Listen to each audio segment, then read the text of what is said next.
Y hoy jueves, día 6 de julio, en la sintonía de Radio Abarán, abrimos una nueva sección, estrenamos un nuevo espacio en el que vamos a contar desde hoy y durante las próximas semanas con Eduardo Caballero López, que es psicólogo clínico y deportivo. Ha estado ejerciendo esta profesión en los últimos años, en los 2 últimos, dedicándose al público, y hoy en la radio con él estrenamos este espacio en el que seguro que vamos a aprender muchas cosas positivas que a todos nos viene bien conocer. Saludamos ya, aquí está en el estudio Eduardo Caballero, muy buenos días. Muy buenos días, Jesús.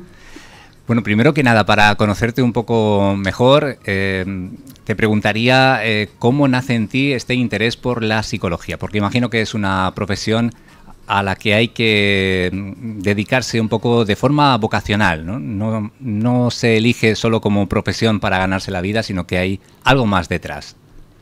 Sí, como bien dices, al final la psicología, al igual que cualquier otra profesión, te diría, es puramente vocacional.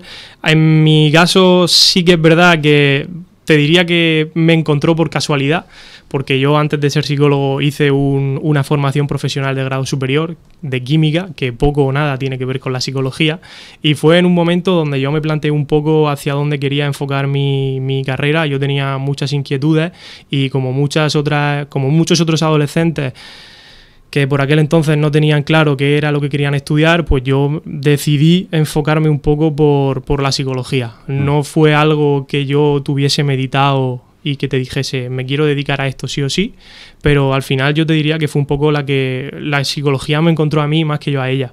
Entonces al final tiré por ahí y a día de hoy pues la verdad es que puedo decir que puedo vivir de esto. ¿Y qué es lo que hace en un determinado momento que te orientes por esta profesión? ¿Hay un clic ahí que se produce y que dices tú, esto es lo que quiero hacer en la vida? Sí, yo tuve ahí un momento, un pequeño clic, como tú bien dices, y es que resulta que cuando estaba haciendo el FP, eran 2 años y tuve ahí el momento de inflexión, que es que resulta que para poder promocionar yo tenía que tener todas las asignaturas aprobadas y me quedó una asignatura. Y dando la casualidad de que hablé con la profesora y al final no me pudo promocionar, y entonces tuve que estar un año entero repitiendo con una asignatura, y ese fue mi clic. Literalmente ese fue el clic, porque yo durante ese año pues tuve muchísimo tiempo libre y me replanteé muchísimas cosas, si realmente la química me gustaba, si era lo que quería hacer, y al final pues cuando acabó el año y pude promocionar y hacer las prácticas, me replanteé pues hacer otra cosa, y ahí fue donde descubrí un poco la psicología.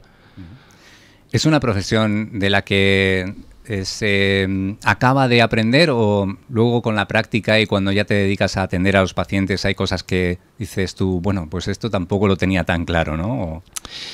Hombre, como tú bien dices, psicología es una profesión muy complicada porque aparte de estar 4 años en la carrera, para poder ejercer necesitamos por ley un máster habilitante, que es el máster de psicología sanitaria, ¿vale?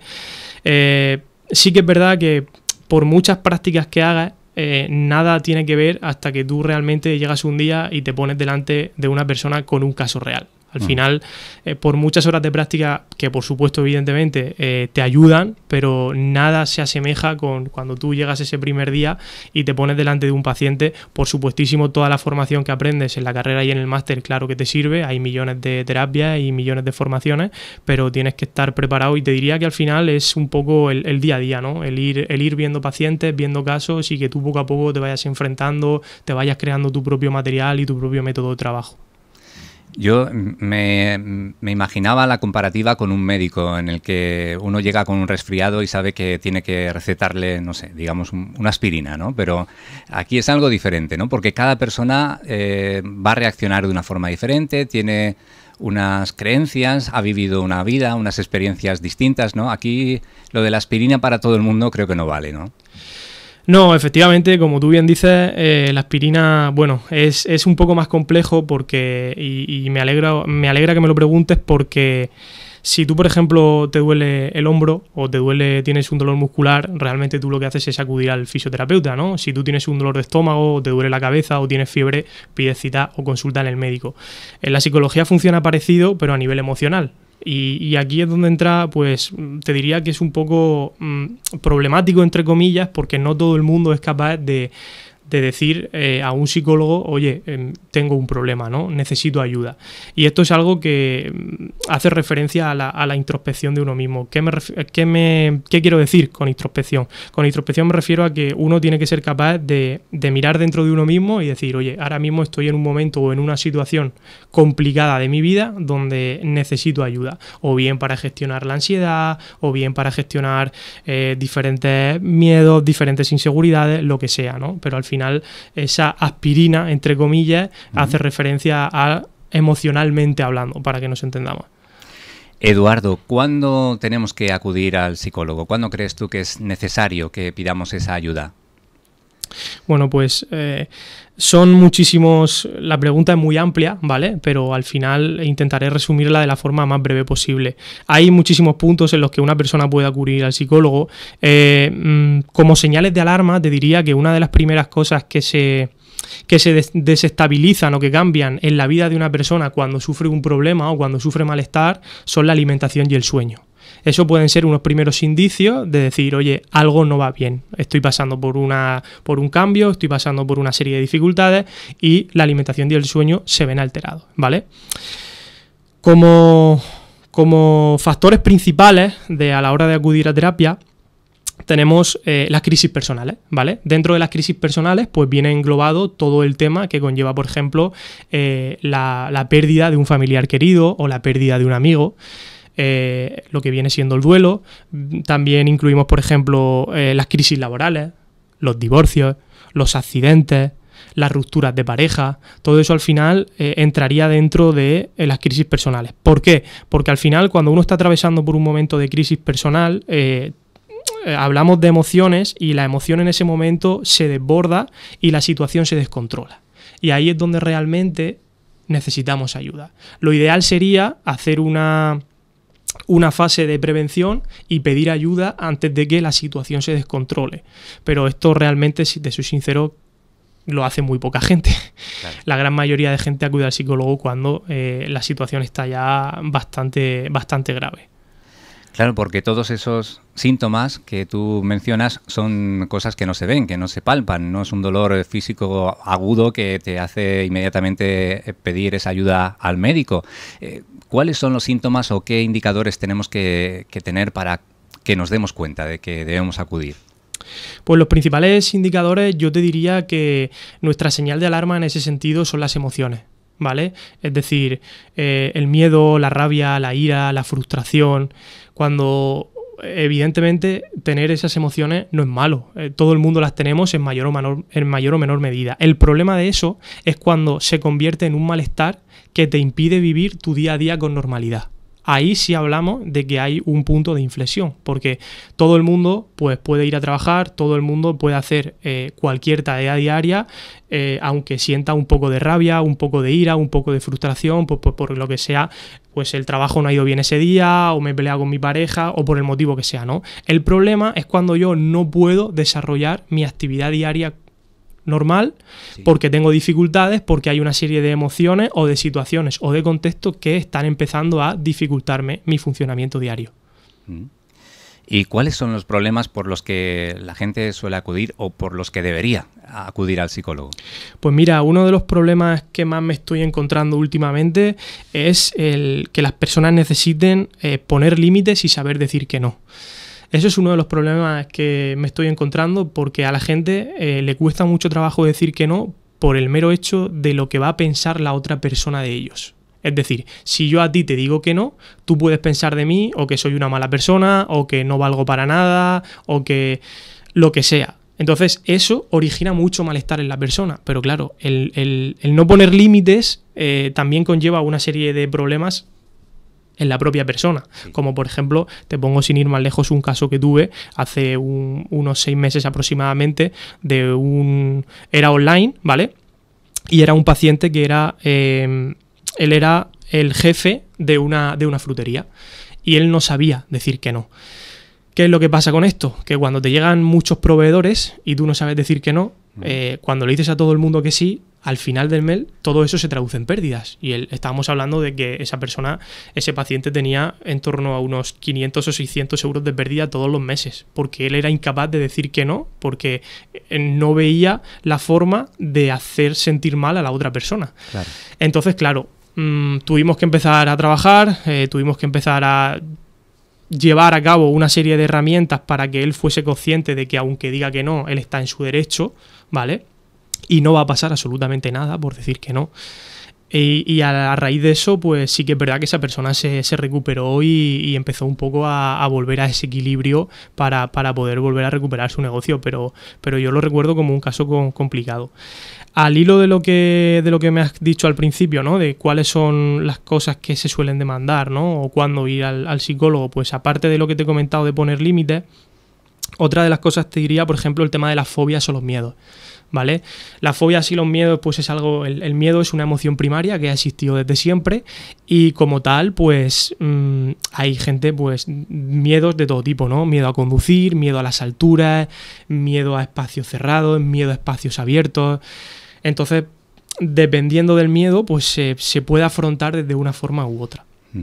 Y otra de las cosas que, por comentarte otro gran bloque que se trabaja hoy en día, te diría también que sería el tema de la inseguridad o la autoestima baja, ¿no? Cuando yo estoy inseguro, cuando soy una persona insegura, cuando tengo una autoestima muy baja porque las situaciones que me rodean o el contexto en el que estoy envuelto me han visto obligado a sentirme así, hay que trabajarlo desde el punto de vista de... yo lo trabajo con el tema de los objetivos, ¿no? Es decir, la autoestima es un proceso complicado porque al final cada persona es única y cada persona tiene un punto de vista de verlo diferente y cada persona viene de un padre y de una madre diferentes. Entonces, claro, para lo que a mí puede estar bien, para ti puede estar mal y al revés. Entonces tienes que hacer ver a la persona a través de una serie de ejercicios y de herramientas que es la persona la que tiene que llevar las riendas de su vida, para que me entiendas, y no otras personas las que se la lleven a ella, ¿vale? Esto también se podría enlazar, por ejemplo, que las personas con una autoestima baja también tienen problemas para la hora, por ejemplo, de decir que no, para la hora de poner límites y todo eso, ¿vale? Sí. Y otra de las cosas que hoy en día nos repercuten mucho es sobre todo, bueno, el estrés y la ansiedad. ¿Vale? La ansiedad entendida a cualquier nivel. Yo he tenido pacientes en consulta que me han dicho que se les ha caído el pelo, que les han salido eczemas en la piel, que se muerden las uñas, que han tenido dolores musculares y dolores de espalda, todo eso a raíz de somatizaciones de la ansiedad por problemas emocionales que en su día no se cogieron cuando tenían que cogerse, ¿no? No se hicieron un factor de prevención, sino que se ha ido alargando en el tiempo, y cuando una emoción se alarga en el tiempo y es perjudicial, pues eso al final repercute a nivel físico en el cuerpo. Y Eduardo, precisamente de eso te quería preguntar, porque hay algunas señales de alarma que nos hagan ver a nosotros mismos que estamos ante una situación que precisa de una terapia, o nos podemos dar cuenta de que un familiar o un amigo lo necesita a través de esas señales. Sí, esto suele pasar mucho. Lo que tú me comentas con el tema de los amigos ahí suelen actuar como una señal de alarma, porque hay mucha gente que cuando tú vas por la calle y te la cruzas, algún compañero, algún amigo o incluso algún familiar, que a lo mejor te dicen: te veo más estresado de lo normal, o te veo más agobiado de lo normal, o te veo que vas más deprisa de lo normal. Ahí tú ya tienes que replantearte, decir, vale, primero, ¿por qué voy deprisa? ¿O por qué voy estresado? ¿O por qué voy agobiado? ¿No? Segundo, ¿cuáles son los factores que me llevan a tener este sentimiento de agobio o estrés permanente, ¿no? Siempre tienes que darte cuenta de un poco, pues, a lo mejor lo que te dicen tus familiares y tus amigos más cercanos, y también ver tú mismo cuál es tu propia situación que te rodea, ¿no? Si, por ejemplo, lo que te comentaba antes, si estás en una crisis personal, ¿vale? Si estás atravesando una ruptura o una pérdida de un familiar querido o de un amigo, o has tenido hace poco un accidente, todas esas cosas hay que tenerlas en cuenta a la hora de, como una posible señal de alarma. ¿Y los problemas se pueden superar? ¿Hay cura para ellos?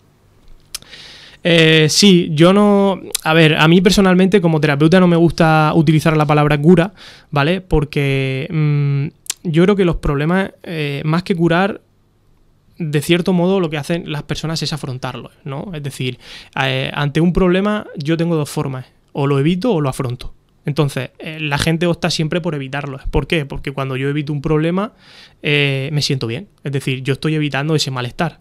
Pero claro, esto es como si a mí me ponen una tirita. Cuando a mí me ponen una tirita, a corto plazo, lo que yo hago es que me siento bien. Pero cuando yo me levanto la tirita, la herida vuelve a sangrar. Entonces, lo que se pretende aquí es enseñar a la persona a coser esa herida, ¿vale? En vez de en caso de una herida física, una herida emocional o el problema que sea cual sea el problema. ¿Por qué? Porque enseñar a coser es doloroso, sí, pero a largo plazo los beneficios que yo voy a obtener van a ser mucho mayores que si me pongo la tirita, para que nos entendamos. Eso nos llevaría a preguntarte en qué consisten las terapias, ¿no? Porque alguien puede preguntarse, ¿pero cómo me van a ayudar a mí hablando o escuchándome? No alcanzan a encontrar esa relación. Sí, al final, bueno, yo como terapeuta, la terapia que yo empleo en consulta se llama terapia cognitivo-conductual y yo la empleo por una razón fundamental que yo siempre considero de peso, ¿no? Que es que tiene evidencia científica. Para mí la evidencia científica es muy importante. ¿Qué significa que algo tenga evidencia científica? Pues que hay numerosos estudios que otros compañeros antes que yo lo han utilizado en consulta y funciona, ¿vale? Y para mí esto es fundamental. ¿En qué consiste la terapia cognitivo-conductual, no? Como su propio nombre indica, tiene dos partes. La parte cognitiva, que hace referencia a los pensamientos, creencias e ideas que tiene la persona, que en consulta lo que tratamos de hacer es identificar esos pensamientos o ideas que pueden ser negativos o perjudiciales para la persona, ¿vale? Tratamos de localizarlos y tratamos de trabajar con ellos. Y lo mismo, pero a nivel conductual. Recordamos que es terapia cognitivo-conductual. A nivel conductual hacemos exactamente lo mismo. Es decir, tratamos de identificar tratamos de identificar aquellas conductas que podemos ver que son perjudiciales para la persona y tratamos de trabajar en ellas. Al final, el primer bloque sería un bloque de identificación del problema, cuáles son aquellas cosas que nos están generando malestar, ya sea a nivel mental o a nivel conductual, y luego es trabajar sobre el problema. Una vez que lo tenemos identificado, trabajamos sobre el problema. Bueno, a lo largo de la conversación han surgido muchos temas de los que quizá más adelante podamos ahondar, podamos preguntarte más sobre ellos, porque me parece que quedan muchas preguntas que hacer sobre lo que nos has comentado, la autoestima, los miedos, en fin, todas esas cuestiones habría que abordarlas quizá punto por punto y con más detalle. Pero bueno, para hacer una primera toma de contacto, nos ha encantado, Eduardo, contar aquí en el estudio de Radio Abarán contigo.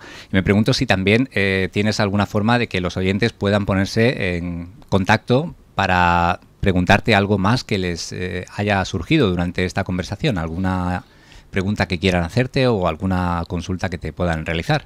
Sí, bueno, yo actualmente tengo dos contactos, ¿vale? Tengo el Instagram y el correo, pero principalmente utilizo el Instagram, ¿vale? Que es donde tengo, en mi propio Instagram es donde tengo el correo y mi número de teléfono por si alguien quiere contactar conmigo.